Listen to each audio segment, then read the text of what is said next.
नमस्कार साथियों, आप देख रहे हैं जगत महान न्यूज और मैं हूं आपके साथ तेजवीर सिंह। साथियों, जगत महान न्यूज की टीम आपको लगातार हरियाणा के अलग अलग हलकों में जाकर वहां की परिस्थितियां, वहां के नेताओं के विचार आपके सामने रखती आई है। आज भी हम एक बदलते घटनाक्रम के बीच पहुंचे हैं बड़ौदा हलका में। यहाँ हमारे साथ मौजूद हैं वरिष्ठ कांग्रेसी नेता कुलदीप गंगाना जी।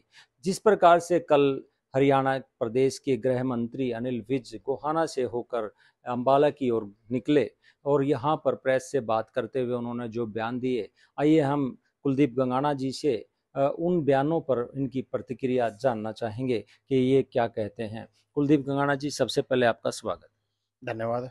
कुलदीप जी, कल यहाँ गोहाना से प्रदेश के गृह मंत्री अनिल विज जी यहाँ से निकले और उनसे जब पत्रकारों ने सवाल किए तो उन्होंने कुछ ऐसे बयान दिए जो कांग्रेस पार्टी को एक अप्रत्याशित चोट पहुंचाने वाली बात है। जिस प्रकार से भूपेंद्र हुड्डा की रैलियों में भीड़ जुट रही है, तो उसको देखते हुए अनिल विज जी ने कहा कि अभी इनके खड़े मत देखिए, कल इनके पड़े देखना। क्या कहेंगे आप?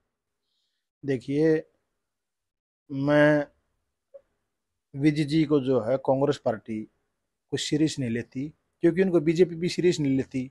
वो कभी किसी बात पर रूठ जाते हैं, कभी किसी बात पर रूठ जाते हैं, कभी किसी बात पर रूठ जाते हैं। आज पूरी जनता जो 10 साल में चौधरी भूपेंद्र हुड्डा ने सेवक के रूप में हरियाणा में काम किया है, उनको दोबारा प्रदेश की जनता अवसर देना चाहती है, दोबारा हुड्डा साहब को अपना सेवक बनाना चाहती है। क्योंकि उनके जो काम हैं, जो उन्होंने जी काम किए, जी। वो आज काम बोलते हैं। लेकिन और उन्होंने बीजेपी इस चीज से बौखलाई हुई है। एक भाई हमारा राज जा रहा है, चौधरी भूपेंद्र हुड्डा आ रहा है। टारगेट हमेशा वही होता है। आप विज साहब की बात क्यों करते हो? आप बात करो अमित शाह जी की। सिरसा में हुड्डा का नाम उन्होंने कितनी बार अपने स्पीच में लिया है। तो जनता में आज हुड्डा ही हुड्डा है। लेकिन जिस प्रकार से उन्होंने भूपेंद्र हुड्डा जी के लिए फिर से एक बयान दिया कि भूपेंद्र हुड्डा जी को मुख्यमंत्री बनने के सपने देखने छोड़कर जेल जाने की तैयारी करनी चाहिए, इतना बड़ी बात उन्होंने। देखियो, अगर विज साहब की ऐसी मंशा है, तो चौधरी भूपेंद्र हुड्डा विधानसभा में खुला चैलेंज विधानसभा में किया है जी। कि वे लोगों को आप बुला कर दो, और मुझे आप जो बार बार जेल की धमकी देते हो, मुझे बार बार आप जी जो धमकी देते हो, जी। मुझे जिस जेल में आपने भेजना है, जिस दोष में आपने भेजना है, वो भेजो, लेकिन जनता का भला कर दो। हुड्डा साहब ने तो खुला चैलेंज विधानसभा में भी कर दिया था। मैं जो आपने मेरे लिए जेल मुकर्रर कर रखी है, तो मुझे भेजो जेल में, मुझे मेरा दोष बताओ, लेकिन जनता का भला कर दो। जी। अगर सरकार की ऐसी मंशा है, आदमी कोई अपने दोष से कोई अंदर जाए, तो एक बात ठीक है। लेकिन राजनीतिक मंशा से कोई आदमी किसी को अंदर करवाना चाहे, तो इस बात को तो लोग समझते हैं। लेकिन जिस प्रकार से उदय भान जी ने एक बयान दिया था सोनीपत में कि वो कुछ भी कह देते हैं, कुछ भी कर देते हैं, मतलब गृह मंत्री जो है वह तो मेंटल है। लेकिन इन्होंने उनकी प्रतिक्रिया का जवाब देते हुए कहा कि सब पागलों को तो पागल ही नजर आते हैं। नहीं, इसलिए मैं कहता हूँ, मैं कांग्रेस पार्टी उसको, विज साहब को कभी भी सीरियस नहीं लेती। कभी भी सीरियस नहीं लेती। नहीं लेती। लेकिन अगर हम बात करें कि 2024 की, जिस प्रकार से भिवानी में भीड़ जुटी, हिसार में भी भीड़ जुटी, सोनीपत में भीड़ जुटी, तो उससे क्या नजर आ रहा है कि 2024 में भाजपा को कहीं किनारे कर पाएगी कांग्रेस? देखिए तेजवीर जी, अब जो इंडिया गठबंधन बना है, INDIA, उससे घबरा के 200 रुपये सिलेंडर कम किया है। मैं सरकार से अनुरोध करता हूँ कि 200 रुपये आप कब से लोगों से ज्यादा ले रहे हो। एक तो ये 200 रुपये आप जब से ज्यादा ले रहे हो, वहीं से लोगों को रिकवर कराओ। 200 रुपये इसका सरकार ने मान लिया, 200 तो हम वास्तव में गलत ले रहे हैं। जी और ये जो संकेत है, ये संकेत ये दर्शाता है, ये लोगों के लिए 200 रुपये सिलेंडर की छूट नहीं है।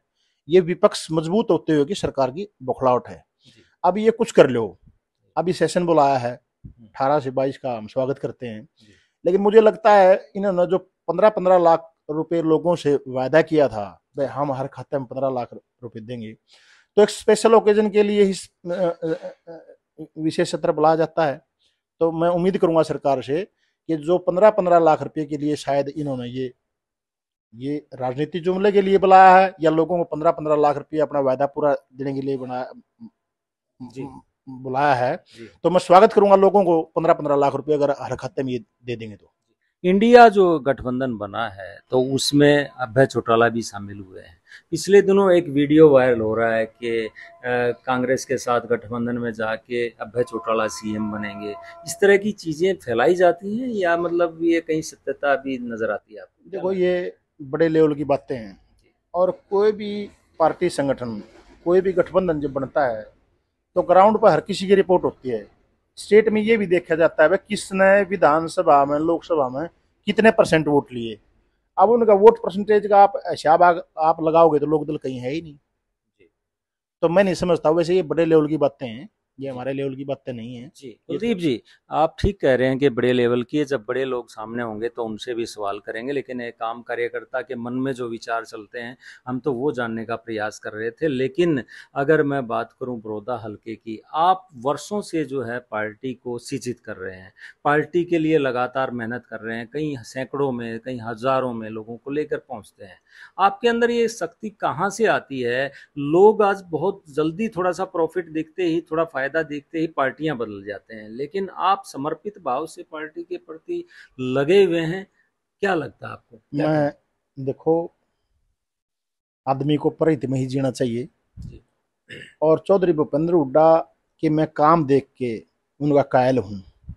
जी। मैं राजनीतिक तौर पर उनके साथ नहीं कहता, मैं तो अंदर से उनके साथ हूँ। भाई दीपेंद्र जी जो आज हिंदुस्तान में पब्लिक को जो अटेंड करने में सबसे बड़े नेता हैं, मैं उनका कायल हूँ। उनकी मेहनत को देख के मैं अपने लिए किसी भी पद की प्राथमिकता नहीं देता।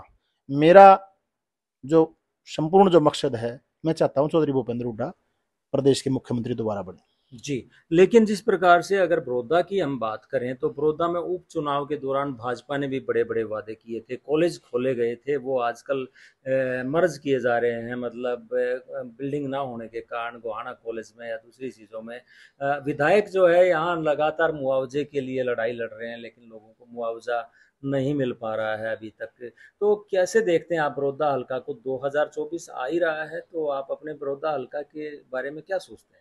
देखिए, मैंने उस टाइम भी प्रेस वार्ता की थी, बाई इलेक्शन से पहले मुख्यमंत्री जी माराम आए थे जी।